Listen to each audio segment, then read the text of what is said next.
അപ്പൊ എങ്ങനെയാ ഇന്നത്തെ പരിപാടി തുടങ്ങല്ലേ? ഡ്രൈവിംഗിന്റെ അടുത്ത ഘട്ടമായിട്ടുള്ള കണ്ണ് ടെസ്റ്റ് ചെയ്യുന്ന പരിപാടിയിലാണ് നമ്മളിപ്പോ. ഇതിന്റെ പാർട്ട് 2 ഇറങ്ങുന്നുണ്ട്. നമ്മുടെ മുമ്പിൽ 2 ഓപ്ഷനാണുള്ളത്. ഒന്ന് ലൂക്കി പോവാ, പിന്നെ മലയുടെ നിർത്ത് പോവാ. അങ്ങനെ ഞങ്ങൾ മലയുടെ നിർത്ത് പോകാനായിട്ടാണ് തീരുമാനം എടുത്തു. ആ തീരുമാനം പിന്നീട് തെറ്റിപ്പോയി എന്നാണ് നമുക്ക് മനസ്സിലായത്. അതിനുമ്പ് എന്റെ വീഡിയോസ് ആദ്യമായിട്ട് കാണുന്നവരാണെങ്കിൽ സബ്സ്ക്രൈബ് ചെയ്ത് സപ്പോർട്ട് ചെയ്യണം. ബൈ നമ്മുടെ വിഷയത്തിലേക്ക് വരാം. നമ്മളിപ്പോ ബസ്സിന് വേണ്ടി വെയിറ്റ് ചെയ്യാം. ഒരാളും കൂടി നമ്മൾ കൂടെ കൂട്ടിയിട്ടുണ്ട്. അപ്പൊ ഞാനും അനന്യയും ദേവും കൂടിയാണ് ഇന്നത്തെ പരിപാടികളൊക്കെ.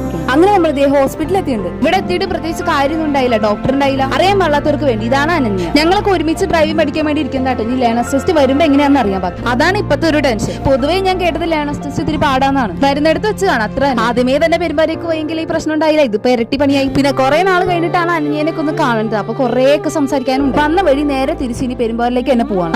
ഇനി അതന്നെ പറ്റൂ. വീട്ടിൽ നിന്ന് ഇറങ്ങിയപ്പോ തന്നെ കുറെ നേരം ബസ് സ്റ്റോപ്പിൽ വെയിറ്റ് ചെയ്തിട്ടാണ് ഇങ്ങോട്ട് ഒരു ബസ് കിട്ടിയത്. പിന്നെ പെരുമ്പാറിലേക്കുള്ള ബസ് അപ്പൊ തന്നെ കിട്ടി. ഇത്ര നാൾ കാണാത്തതിന്റെ എല്ലാ കഥകളും ഇങ്ങനെ പറഞ്ഞോണ്ടിരിക്കുകയാണ്. ഒരു സമയം വായാടിനുള്ള ഞാൻ. എനിക്കിങ്ങനെ ഓരോരുത്തരോട് നേരിട്ട് സംസാരിക്കുന്നതായിട്ട് കൂടുതൽ ഇഷ്ടം. അങ്ങനെ പറഞ്ഞ നേരം കൊണ്ട് തന്നെ ഞങ്ങൾ പെരുമ്പാറ്. ഇനി നമ്മുടെ ടാർഗറ്റ് ലൂക്കാണ്. സോ നമുക്ക് ലൂക്കിലേക്ക് പോകും. അതിന് സെക്കൻഡ് പാർട്ടിലാണ്. So this is Shreya from Shreya stories. Bye by.